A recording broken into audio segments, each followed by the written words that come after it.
The following is a GoPowercat.com production.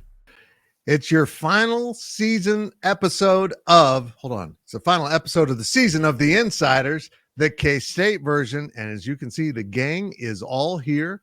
We're going to talk about the best storylines of the past sports season and, of course, look ahead to 2024 and 25.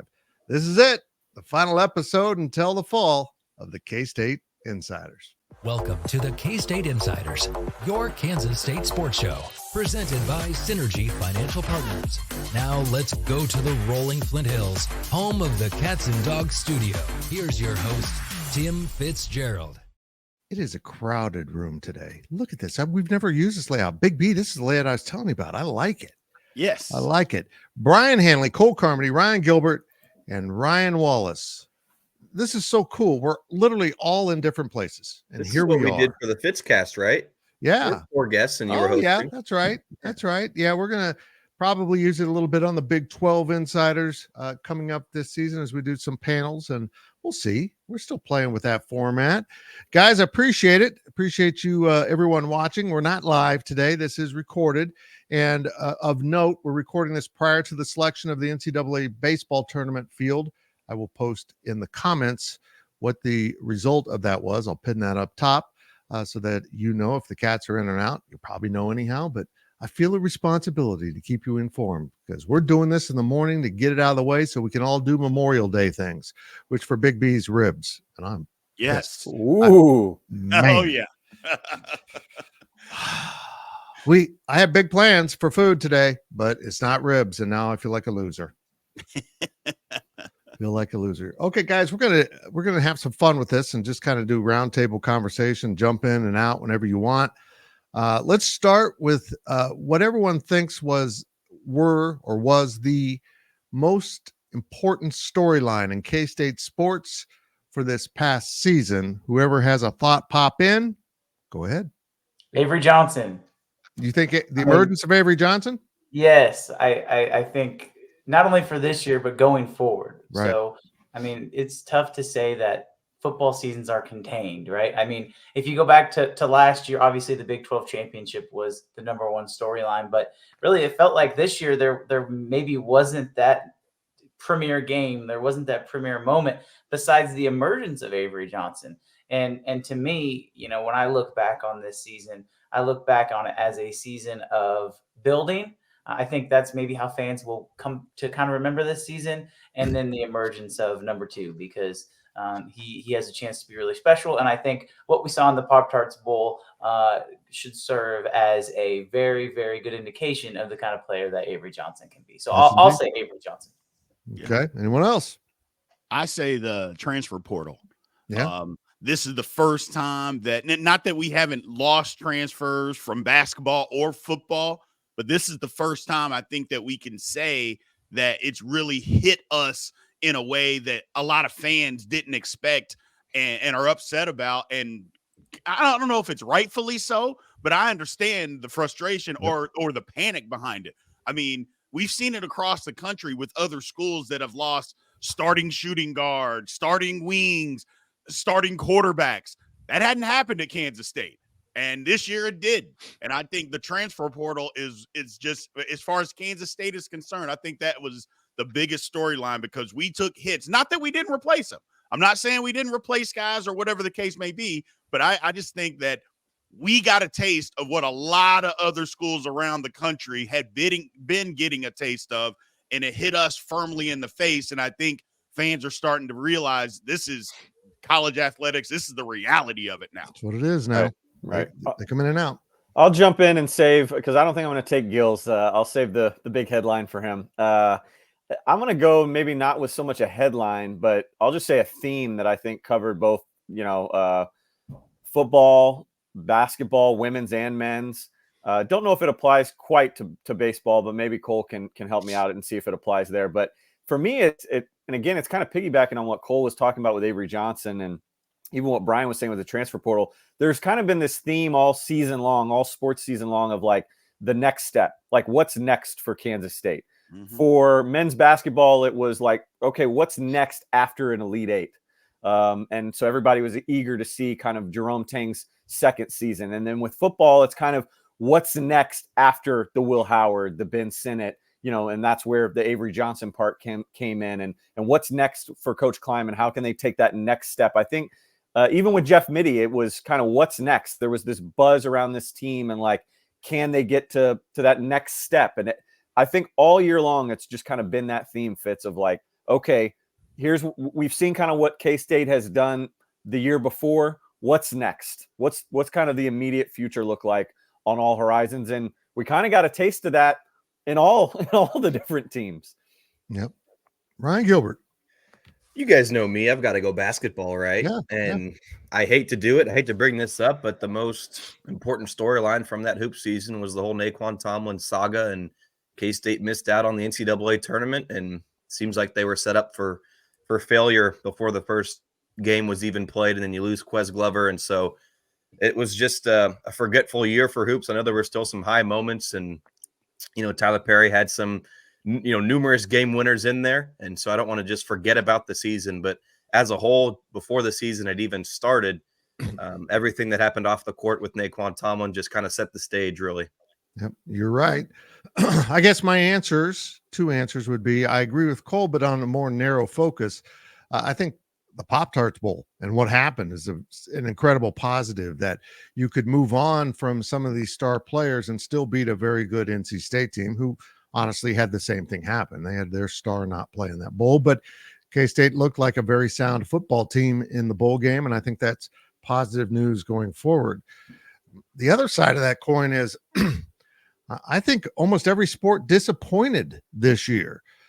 Football, the way it ended against Iowa State, disappointment. Certainly that performance at Oklahoma State was a bitter disappointment. That I hadn't seen a K-State team play that less engaged in a long time. But you look through the storyline of baseball, we thought they would be, a top 15 type of program. And today they might be sneaking into the NCAA tournament as a 3 seed. Again, I'll update you on that. Women's basketball got off to the start they did, and then the injury happened to Aoka Lee, and they just never were quite the same. You can just go through the list. And of course, men's basketball, I think overall was a disappointment that they avoided the bitter disappointment because, as Gil said, Tyler Perry bailed them out numerous times at the buzzer, and all of those overtime wins, you flip half of them, if not all of them, and the season is an absolute disaster. So I think they flirted with disaster on the basketball side. But I think overall it was an entertaining year. I'll give it that. It wasn't always good news, but guys, did the Naquan Tomlin situation, God knows I don't want to dig into it, but did it kind of set a tone for basketball that they could never quite get over? Yes. Yeah, I think so. That's the only answer. Yes. Yes. Yeah. I think it's set a tone, and just for the obvious reason, they weren't as good. And we knew they weren't going to be as good without him. I mean, he's a really good basketball player. And I would be remiss. I think he was the best basketball player on the team. And when you take away that guy, what school is going to be just as good when you take away the best player? I mean, and K-State wasn't as good because they took away the best player. So, yeah, I think it put them behind the 8 ball before the season even started.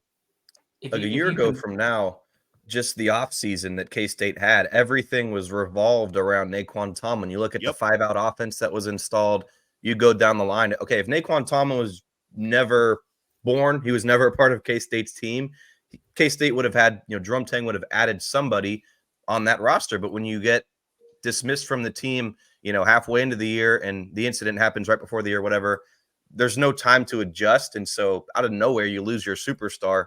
I mean, yeah, it's just, if Naquan Tomlin was never a part of the program ever, it'd be a different story. But when you lose your superstar right before the season, it's tough. It's an interesting conversation because it's actually something that I was kind of thinking about and talking with someone recently, because when you take time to reflect on the basketball season, I think in the moment, there's a lot of fans who were very disappointed with the fact that K-State wasn't able to make the NCAA tournament. But the fact that team was even in position to do that without, like you all have already said, their best player, I think you have to give some sort of credit to the coaching staff, because it is not easy to just lose your best guy and find a way to still be competitive, because K-State was very competitive. Now, were they competitive with maybe the very top teams in the Big 12? Not necessarily always, but again, it was one of the more competitive conferences in the country. And so I think about if K-State would have lost Deuce Vaughn maybe before his junior season.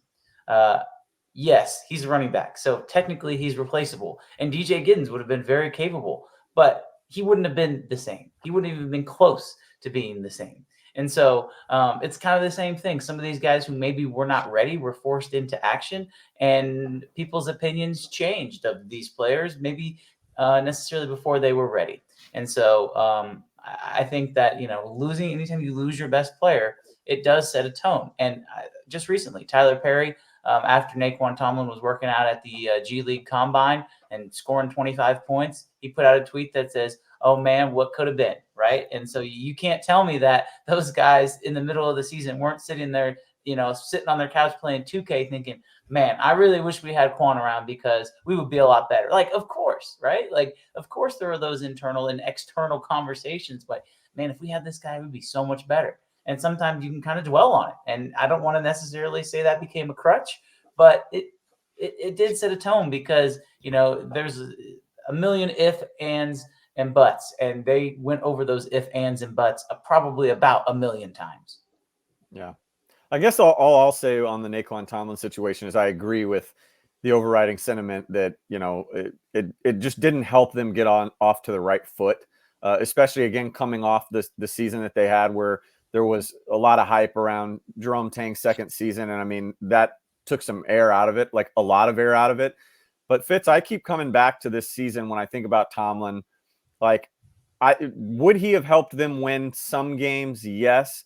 But ultimately, I just feel like even he on the roster would not have been able to bump the overriding Achilles heel of that team, which was turnovers. Like, you could convince me that there'd be some games that maybe they would have been more competitive in, maybe a few that they would have won, and maybe that gets them on the right side of the bubble. But at the end of the day, I'm not convinced that, his presence on the team would have, flipped them from a 60 to an 85 or something like that. I agree. Yeah. And let's put this out there. If Naquan had stayed, his lack of self-control might have been an issue in another way. We can talk about the situation all we want, but at the end of the day, it was based on Naquan's own decision-making, and he's going to need to clean that up going forward. If you're trying to make a team in the league, you better not have any of those red flags. You better be able to bring something tangible to the court without distractions. Wally, I'm going to come back to you. How big of a story was the Will Howard, Avery Johnson storyline? I think it became bigger than anybody expected in year one. And I think it was probably bigger than coaches desired, more than they wanted and bargained for. I thought overall, though, it was handled really well, at least between the two players. With coaches, it's interesting. Like, I wonder if you gave Colin Klein some truth serum, if he would go back and be like, yeah, I probably should have played Avery more in this game, or, used him at least a little bit more in certain instances. I mean, obviously Oklahoma State was one that was puzzling, where we didn't get to see him a whole lot. What was it? The UCF game, I believe, where Will was fine. I mean, they got by with DJ Giddens, so it ended up being fine, but I think he was kind of banged up in that game. We kind of expected to see Avery, didn't see him. The Texas game, or Missouri, I think they used him kind of spot check here and there. I think they could have used him more. So there were instances where you kind of wanted to see him more, but overall, yeah, I think it was definitely a storyline that nobody really bargained for in year one. But again, Fitz, I'll throw it back to you and saying this, and maybe the younger guys remember, but I know I and Brian do. It was a lot different in a good way from like Daniel Sam's, Jake Waters. I don't feel like it divided the locker room at all. I think there were guys that were just excited. They wanted to see more of Avery. I think you probably could have said even Will wanted to see Avery at times, if it would have helped the team. But yeah, overall, I just felt like it was, for the most part, overall, it was handled very well, but definitely something that was probably not expected in year one. Big B, your thoughts on it? Yeah, I just thought that it was handled just what Wally said. It was handled very, very well inside of the locker room. I think, to be honest with you, I think the players handled it better than the coaches did. And the reason that I say that is because there were instances, just like Ryan had mentioned, that Avery should have played more and he didn't. And we think, okay, well, why isn't he out there? What's going on here? So I think the players handled it better. Specifically, those two individually handled it better. Now, maybe you heard some other stuff. Maybe there was some other things that came out, blah, blah, blah. But as far as on the field, it didn't seem that it was a problem at all. And again, the team just wanted to win. And I love how you brought that up, Brian, as far as the Daniel Sams, Jake Waters. Look, I wasn't on the inside of that or knew a lot of that, but I know football and I know what I see. And I know just by the body language of a lot of those kids on that field, it was, I want this guy to play. Oh, this guy's out here. Okay, I want to win, but it is what it is. And just, in this situation, it looked like the coaches had made a stand at, this is the quarterback. We'll put you in when we want to get you in, when we think you can help, but this is going to be the quarterback moving forward. And I think the team understood that. I'm not sure that was the case previously, but it doesn't matter. I just think it was handled very well. The individuals handled it well.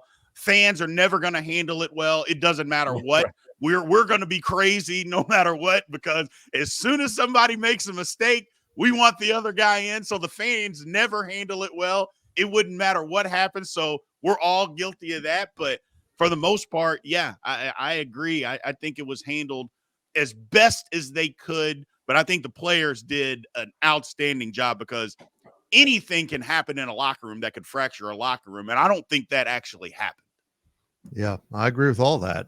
Fitz, it's coming. If I can come in here for a second, it's coming. I mean, as crazy as this sounds, this is coming, right, Brian? Where it's going to be one game in non-con where Avery isn't sharp, and all the message boards will be popping with Taquan Roberson and Jacob Knuth. I mean, Fitz, they did it with Colin Klein wanting to see Sammy Lemire at times. I mean, yes, fans love the backup quarterback. They love the backup quarterback. So it's going to happen at some point this season.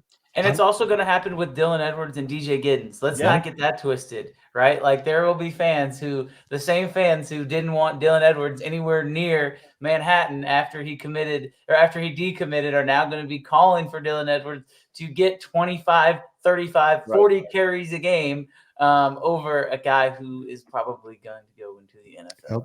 I agree. But that's just how football fans are. Oh no, that's how fans are. Big B. Yeah. Why are they that way?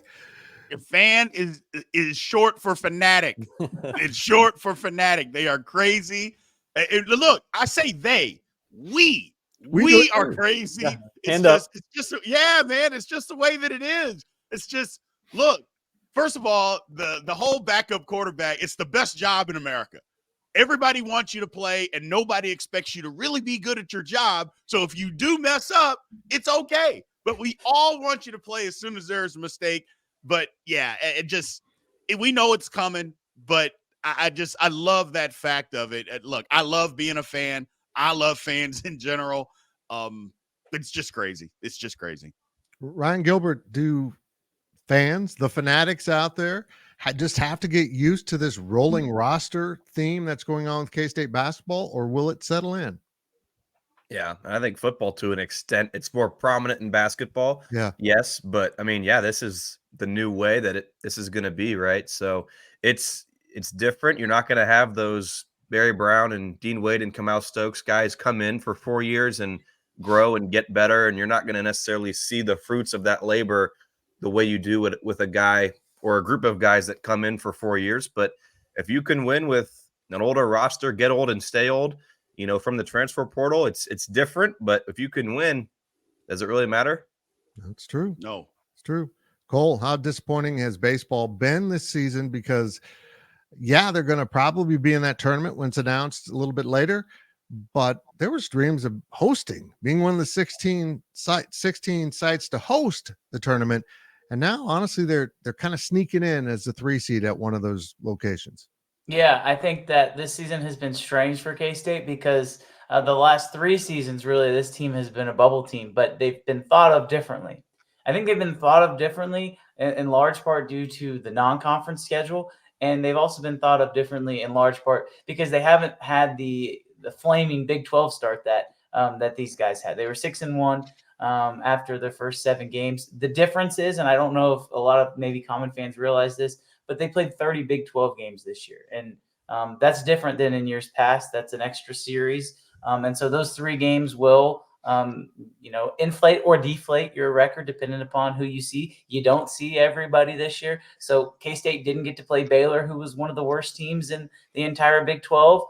But they had to play Oklahoma State. They had to play Oklahoma, and they had to play Texas and TCU, all teams that are going to make the field. So their Big 12 strength of schedule was better than maybe some other teams' Big 12 strength of schedule. And so I think that the 15-15 mark maybe isn't exactly what you wanted after you had that good start. But again, baseball is completely different than other sports because if you lose a game in a conference series, that's okay, right? Like that's normal. And so it's different, along with the fact that instead of playing, as I put on our message boards, instead of going and playing Manhattan Christian College and Kansas Wesleyan in the non-conference, they're playing Tennessee, who's going to be the number 1 overall seed on the road. They're playing Clemson, who's going to be the number 5 team overall in the country on the road. And so they're not playing like as Kansas did. I hate to pick on KU, but they played University of Illinois Chicago in the very beginning part of the season. I'd have to go back and look, but I believe K-State's probably quote unquote worst non-conference series would have been Missouri State, who at the time had a top 30 RPI. And so they went out and they played hard games, and the record is not what it probably, I know it's not where they wanted it to be, but at the end of the day, I think that if this team can find a way to get into the NCAA tournament, then I think if you ask Pete Hughes, he would say that, it doesn't matter what the records are in the regular season.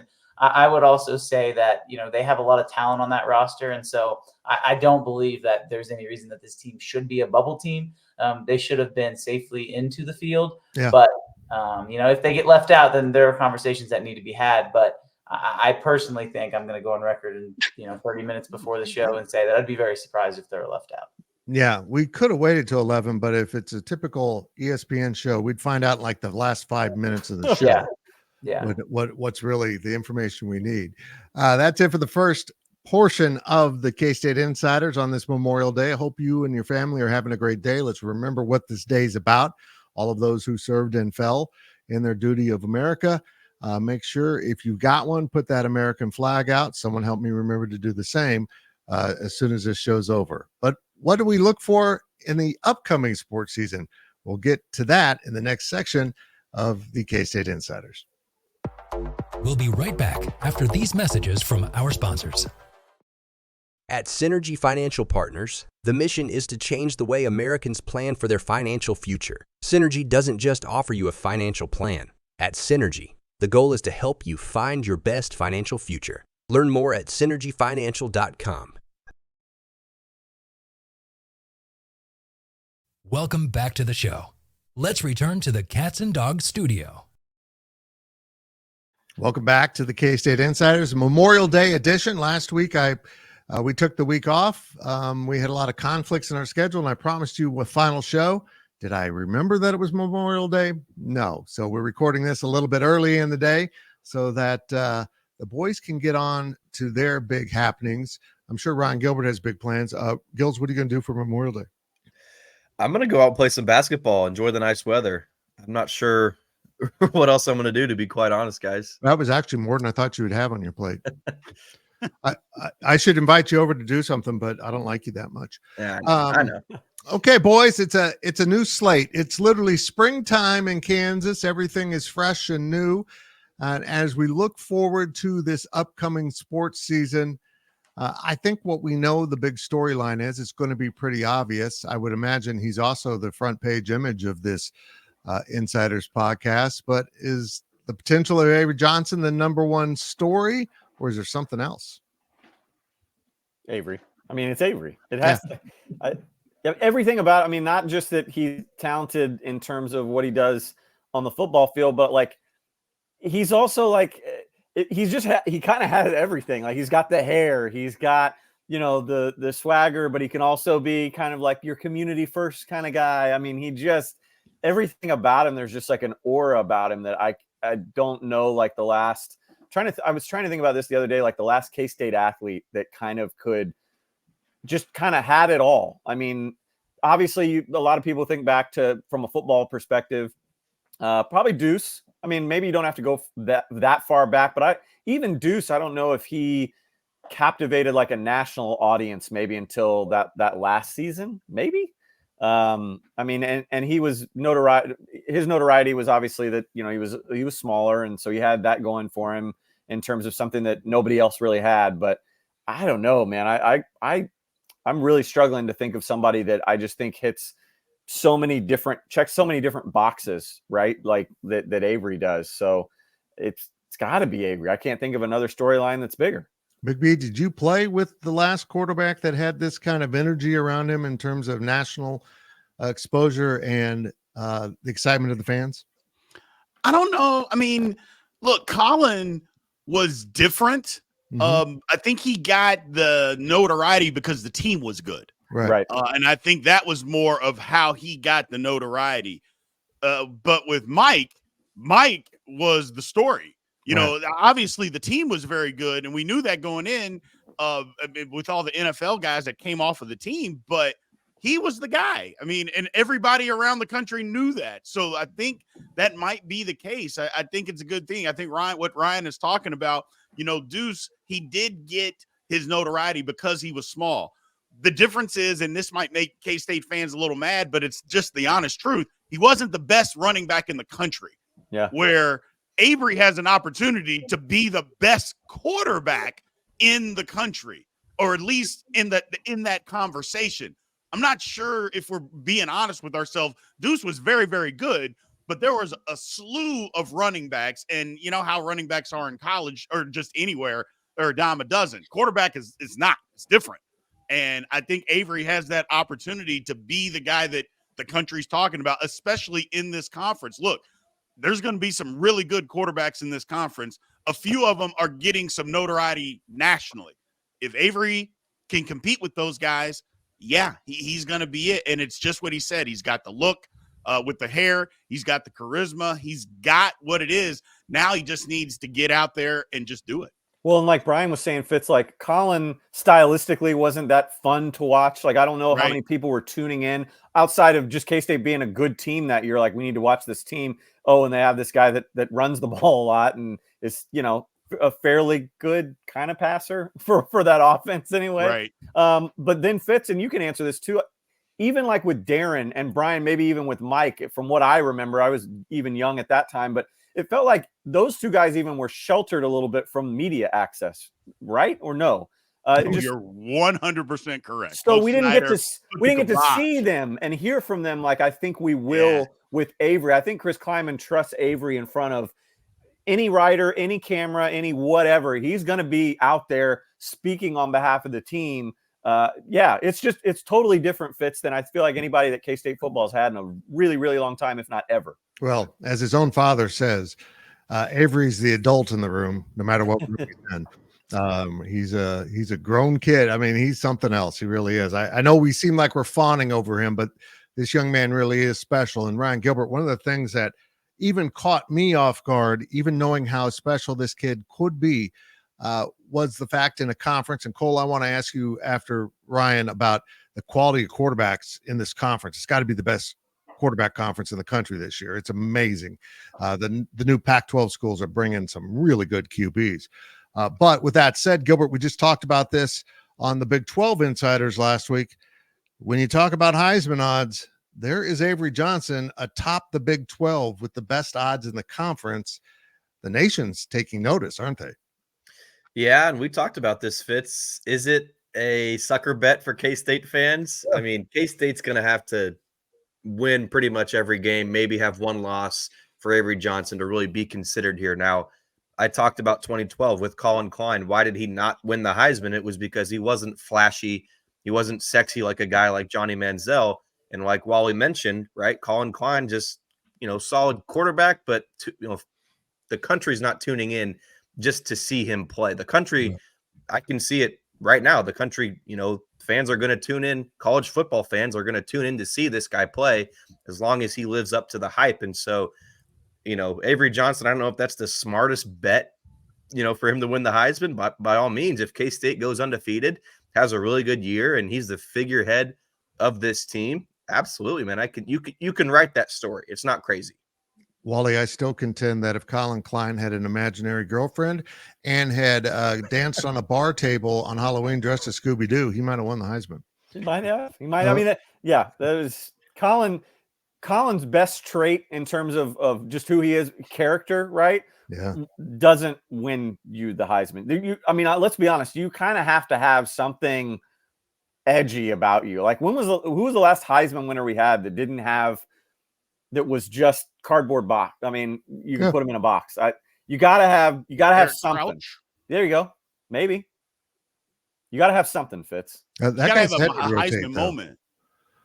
And Colin didn't really have a Heisman moment. Yep. And, the team was really good, but then they got embarrassed in a game that they should have won. And that was the end of that. I mean, and then Johnny Manziel, where I think I know K-State was a better football team, but he played in the SEC. He had outstanding stats that were superior to Collins. And then he went to Alabama and beat him with this little crazy runaround Heisman moment. I mean, that was kind of the end for me.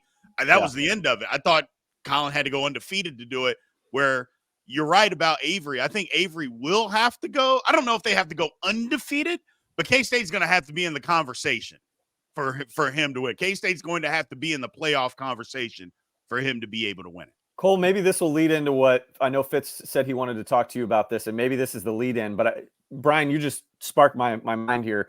Looking at the schedule, obviously, Colin didn't really have that game, right? Like Brian was saying, maybe the Oklahoma game was a big in terms of like the audience, the opponent and everything. And Colin played very strongly in that game, but it was earlier in the year. If you're looking for Avery needs that game. Arizona, probably the Friday night game in front of a national audience will be huge. But Cole, could the Colorado game kind of help Avery? Could that be the one that kind of like, if K-State's playing strong, if Avery's playing strong, October 12th, it's still kind of middle of the schedule, but man, that might be the type of audience and opponent where if he outdoes Shedeur, really helps him in the Heisman.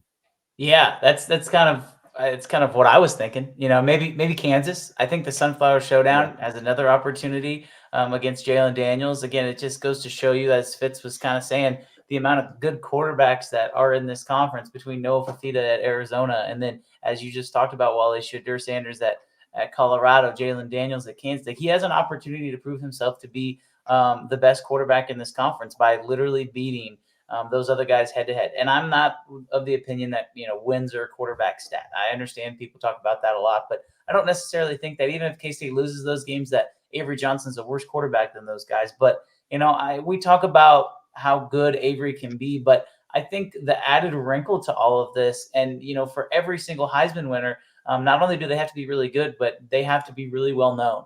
And I think Avery Johnson has the potential to be really well known, especially when we talk about what happens this summer with the release of this new EA college football video game. And, Wally, I'll ask you this question. The most fun teams to play with in college football, the most fun teams to play with in Madden were the guys that had good running quarterbacks, that had guys who could run around outside the pocket, throw it down the field, do all these things. I mean, think about this. I'm not going to make this player-to-player comparison, but I'll make it in terms of a video game. The early Madden days, from Madden 04 to Madden 08, who was the one quarterback that if you used, you knew you would win? Mike Vick, right? I'm not going to sit here and say that Avery Johnson can be Mike Vick, but he has the same type of skills that if you put them over into a video game, people will use him. Well, when they use him, that means they have to use K-State. And so then all of a sudden you start to see K-State's notoriety pick up. Oh, K-State's going to play Colorado. Well, we got to use Avery Johnson versus Shedeur Sanders in the video game before it happens in real life, right? There's going to be a lot of that happen. And I think that this video game release is going to help K-State because they have that one player that people want to use, right? People will want to use Avery Johnson because of what he can do. So I think that, the popularity, I don't think we're even necessarily ready for what this video game is going to do for all of college football. But I think it could seriously help out a player like Avery Johnson, not just him, but it could help a player like Avery Johnson who has those type of skills really grow in popularity.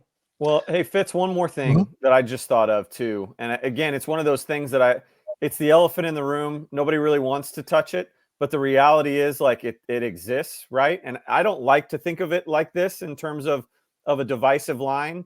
But again, the truth is the truth. Avery's going to touch both the black audience and the white audience. He can go in a number of different ways in terms of cultural, like branding and marketability. Again, it's that elephant in the room that nobody wants to talk about. I don't like thinking of it that way, but the reality is that he's a rarity that can do it. Yeah, I would agree with that. Plus, he registers with the hair audience. Brien Hanley hair is overrated. Yeah, it is. Yeah, I don't understand it at all. I mean, what if I came on here with an Avery wig? Would I be better? I probably would be. Never mind. Yeah. One more thing before I get to Ryan Gilbert and his thoughts on what basketball could be. Big B, we did a show on this. The quarterbacks in this conference are nuts. You're adding Sanders, Rising, and Fafita from the new schools, let alone having Jalen Daniels. If he's healthy, he might be the best quarterback in the nation. He might. I'm sorry, K-Staters. That's the true thing. You got Green and Becht at Iowa State and West Virginia. Got those backwards, West Virginia and Iowa State. And those guys are warriors. They kind of got that Colin Klein thing about them. I'm not saying they're on that level, but they're going to bleed. They're going to lead through just determination. There's so many good quarterbacks in this league. And plus, Fitz, how dare you forget 16th year Alan Bowman? How dare you? I was getting there because but I want to mention this too. We got some new quarterbacks at Baylor and UCF and around this conference that could also rise up there. I'm totally spacing the Baylor kid's name, but he could be a big deal. He's fun.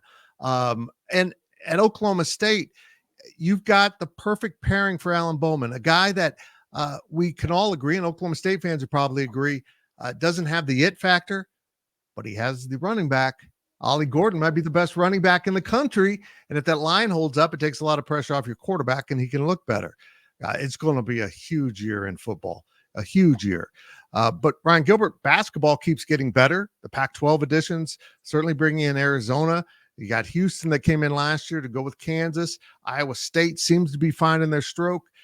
There's just a lot of good programs, and you've got some reset buttons hit at some other schools with new hires. Look, I like what Jerome Tang's doing in the transfer portal. They got more work to do. They're not there yet, but this conference is brutal, absolutely ruthless in basketball. Yeah, K-State's going to have to gel together rather quickly next season when you have so many newcomers. And Jerome Tang, he's shown that his teams can do that. When he took over in year number 1, only 2 guys returned, and so it was a bunch of newcomers.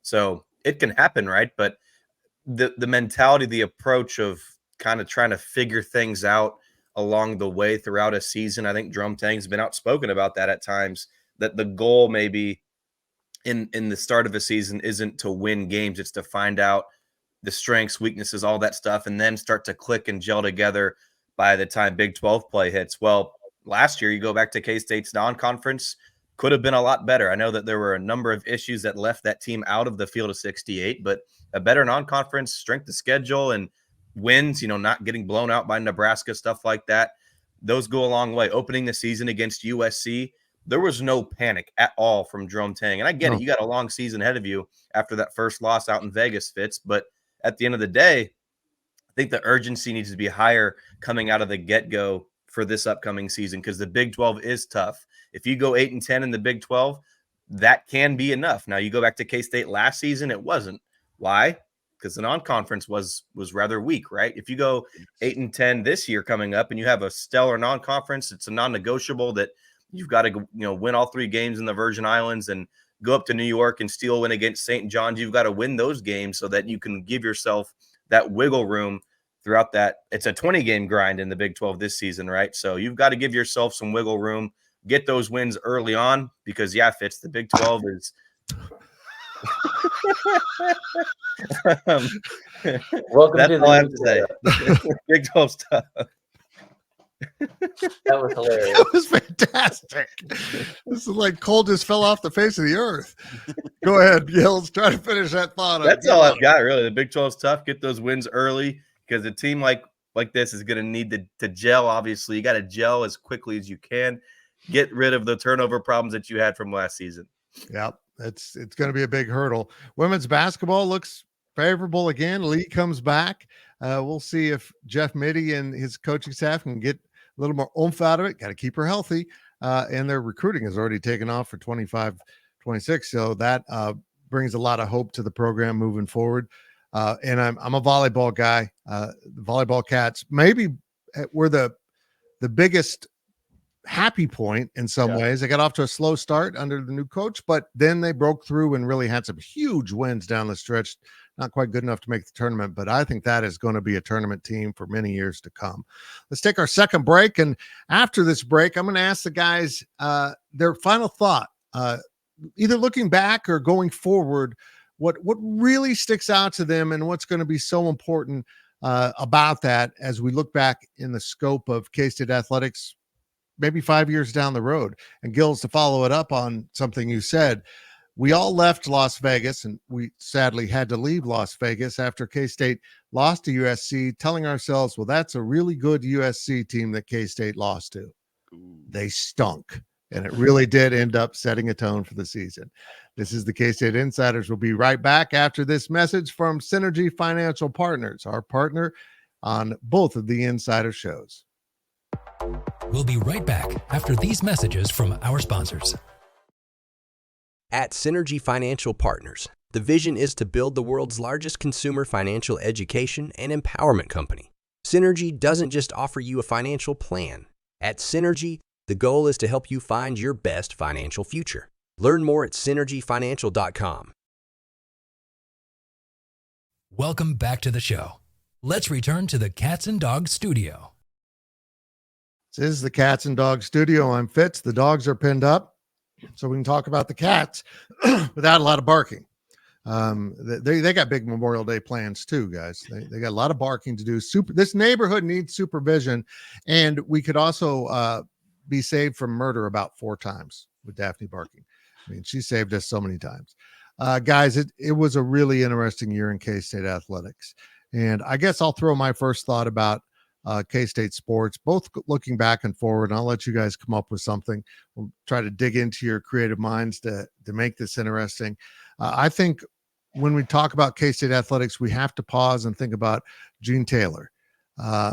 He has made some incredible hires in basketball. Look, the jury might be out on the long-term success of K-State basketball. This year will be huge, but we can all agree Jerome Tang is a first-class person, and that he fits this community quite well. And of course, Chris Kleiman, boy, did he take heat for that. And he was right.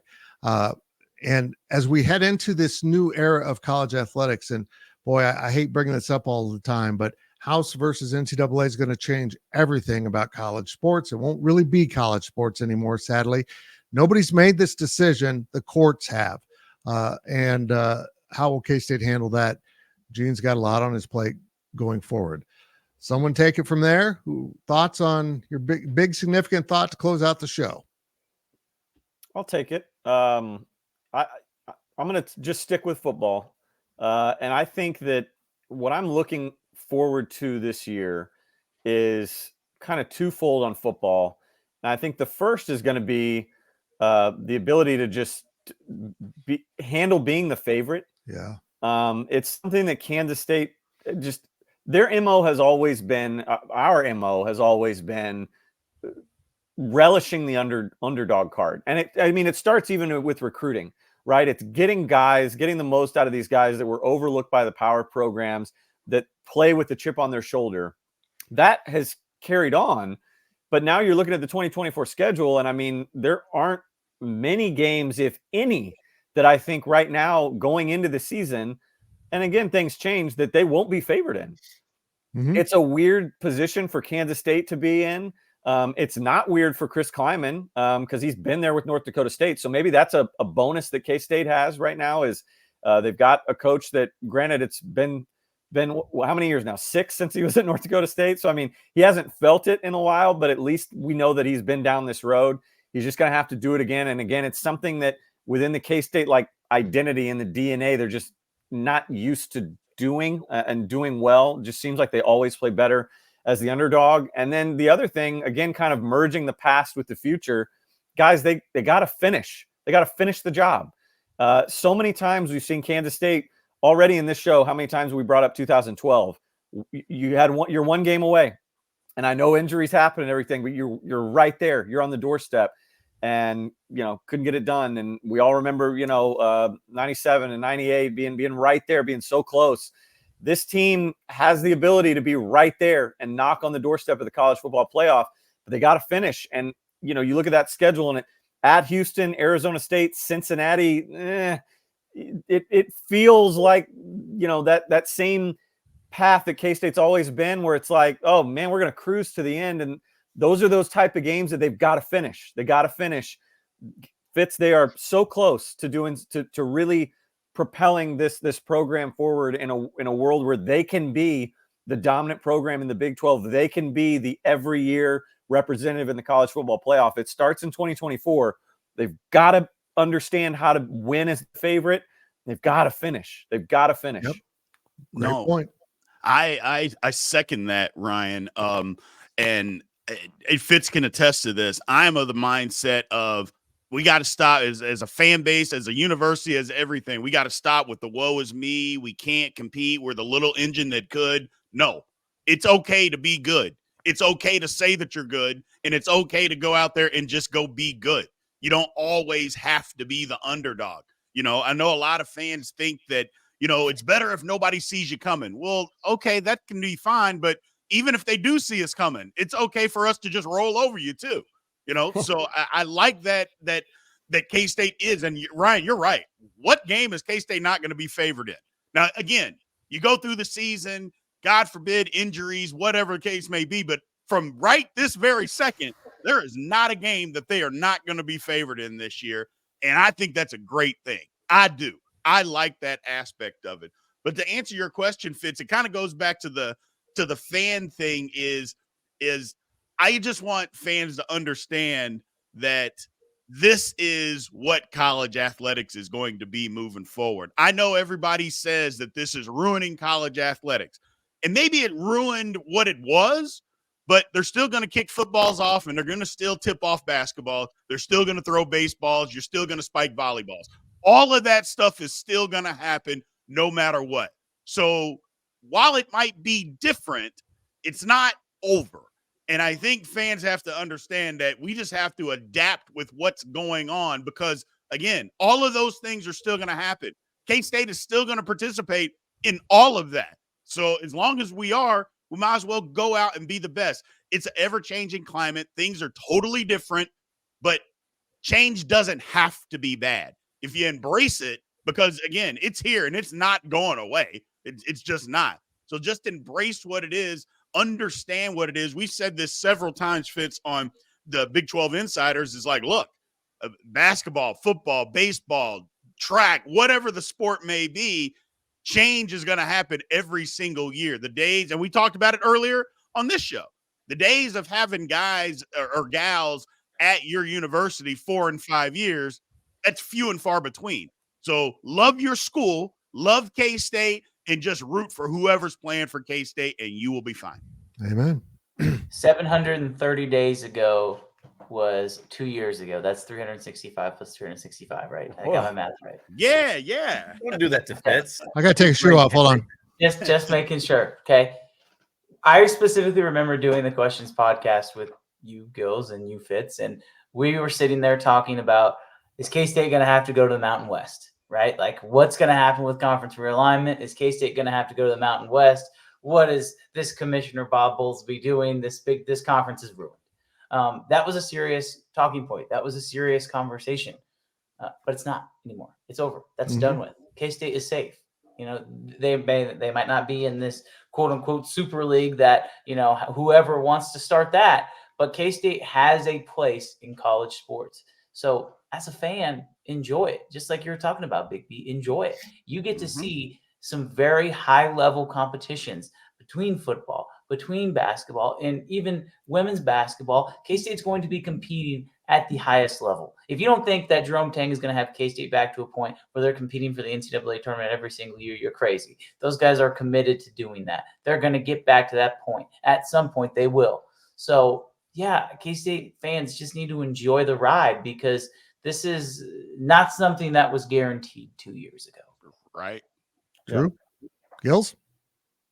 To piggyback off of the football stuff, just the schedule for K-State this year, you've got to take advantage of that. I mean, you get Arizona at home, and you don't have to get Utah, right? You get KU at home. Iowa State on the road will be tough, but you don't get Texas Tech. Like, you look at the top 5-6 teams, you couldn't ask for a better schedule. And BYU's on the road. You can pick up these Houston on the road. You can pick up wins regardless of where you're playing some of these teams, whereas some of those middle to upper tier teams, right? You don't have to play them, or you get them at home. And so the schedule is very favorable for this team. Got to take advantage of it. My last hoops thought, though, Cole said you're crazy if you don't think K-State can get to the NCAA tournament year in and year out. I think they're capable of doing that for sure. But year number 1 was great. Year number 2 was disappointing for Jerome Tang. Year number 3 now, I think this is going to be the year where we learn a lot about which year was the fluke. You obviously hope that last year was the fluke with the bad cards they were dealt with Naquan Tomlin and all that stuff, but it did happen. They did not have a good season. And so year number 3 is going to be really big for this hoop staff to prove that last season was just a fluke. Getting to the Elite 8 in year number 1 is the standard, the expectation that they set for themselves, and that they can get there. Maybe you don't have to get to the Elite 8 every single year, but get to the NCAA tournament every year. That's a very reasonable expectation for this hoops team. Great stuff, guys. Absolutely great stuff. Let me say a couple things. First of all, programming. I mentioned this in the past. This is, the last episode of the season. We'll be back in August with a fresh slate of K-State insiders. The Big 12 insiders, Brian and I hope, are going to continue all the way through the summer. We'd appreciate the ACC falling apart. We really would. It'd give us great stuff to talk about. But this summer, we will be filling up your schedule with the 2 summer podcasts. Cole will be back Fighting Ever Fighting here pretty soon. He's working on a slate of former Wildcats, maybe some coaches mixed in. We'll see what he gets going there. He's still setting up his studio. As you can tell, his mic decided not to participate today. And his camera fell over. Yeah, his camera. Yeah. Well, it's Memorial Day. His camera's already got, a couple bush lights in it. And also we'll be starting the Life of Fitz here. And it's going to be a little bit different season, because we're going to go to video. And if you're not familiar with Life of Fitz, it's just me having conversations with people that are important in my life. As of right now, his health holding up. My first episode will be with Greg Sharp, who has been a guest in the past, but boy, his life took a turn for the worst, or a new challenge maybe is what you need to look at it, with his stage 4 pancreatic cancer diagnosis. Sharpie and I will get into that. We're going to have some great programming, but I got to say this about this group. You'll see a lot of these guys. We're going to add a new face in, a young guy that'll make us all look old in the fall, but this is my guys. This is my team, and along with my nephew, Ethan, helping us out kind of behind the scenes. And I'm really proud of the work they do. And I'm proud of everyone in this space covering K-State athletics. The guys at KSO do a great job. The young guys, along with Kevin over at the rival site, they do a great job. K-Staters, you're lucky, man. Yeah, you're not a real big fan base, but you have really good people covering the Cats. I got to throw John Kurtz in there with his podcast stuff he does. That's absolutely amazing. And I'm honored to be continuing to do this as we evolve, going more and more video and podcasts and those type of things. But I'm looking forward to this upcoming season.